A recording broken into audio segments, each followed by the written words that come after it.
শুভ সকাল বন্ধুরা, আমি আনু। আমি চলে এসেছি আর একটা নতুন মিনি ব্লগ নিয়ে। তো আমার এই মিনি ব্লগে তোমাদের সবাইকে স্বাগত জানাই। তো তোমরা সব কেমন আছো? আশা করি খুব ভালোই আছো, আর আমিও ভালো আছি। তো দেখো, ঘুম থেকে উঠে আমি রোজকার মতো প্রথমে ঘরগুলো ঝাড় দিয়ে নিচ্ছি। তো বারান্দাটা আমার ঝাড় দেওয়া হয়ে গেল। তারপরে আমি ঘরের ভেতরটা ভালো করে ঝাড় দিয়ে নেব। তারপরে এই ঘরটা ঝাড় দেওয়া হয়ে গেলে তারপরে আমি পাশের আমার ঘরে চলে যাব ঘরটা ঝাড় দিয়ে নিতে। নোংরা খুব একটা নেই বললেই চলে, সামান্য একটুখানি ধুলো আছে। তো রাস্তার ধারে বাড়ি তো একটু এটুকু ধুলো হয়ই। তো নোংরা কোনো নেই, কারণ রোজই তো ঝাড় দেওয়া ধোয়া মোছা হয়।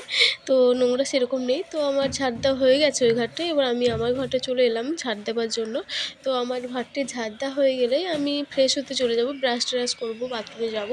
তারপর নিচে গিয়ে নিচে কি কাজ করি তোমাদের চলো সবটাই শেয়ার করি। দেখো, তোমাদের সাথে কথা বলতে বলতে কিন্তু আমার ঘরটা ঝাড় দেওয়া কমপ্লিট হয়ে গেছে। এবার আমি নিচে চলে এসেছি, উপরে কাজকর্ম সেরে সব নিচে নিচে এবার চলে এসেছি। এবার কিছু ফুল তুলবো, ঠাকুরের বাসন নামিয়েছি, এগুলো মেজে ধুয়ে নেব।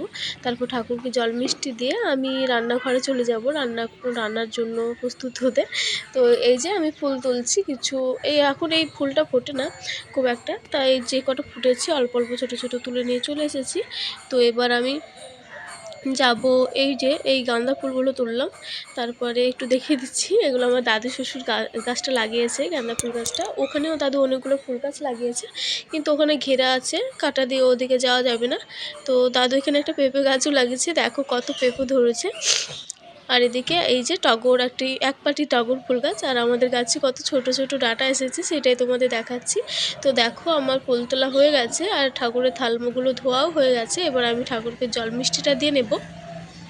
সকাল সকাল আমি ঠাকুরকে জল মিষ্টিটা দিয়ে নিই, কারণ জল মিষ্টিটা দিয়ে থাকলে মাথাটা বেশ চিন্তা ফ্রেশ হয়ে যায়, কারণ আর ঠাকুরকে জল মিষ্টি দেওয়ার টেনশনটা থাকে না।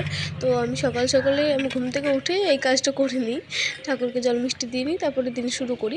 এটাই করা উচিত আমাদের, কিন্তু এটাই করি। তো আমার ঘরে ঠাকুরকে জল মিষ্টি দেওয়া হয়ে আছে। এবার আমি বাইরে তুলসী মন্দিরে জল মিষ্টি দিতে চলে এলাম। তো আমার পুজো কমপ্লিট হয়ে গেছে। এবার আমি রান্নাঘরের সামনে চলে এসেছি, রান্না করব।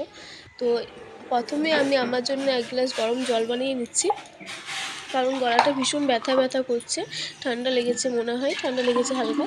তো সেই জন্য আমি গরম জলটাই খাচ্ছি। আর গরম জলে, এটা তো ভীষণ গরম জল, তাই গরম জলে একটুখানি ঠান্ডা জল মিশিয়ে নিচ্ছি, যাতে জলটা খাওয়া যায়, নর্মাল থাকে জলটা তাপমাত্রা।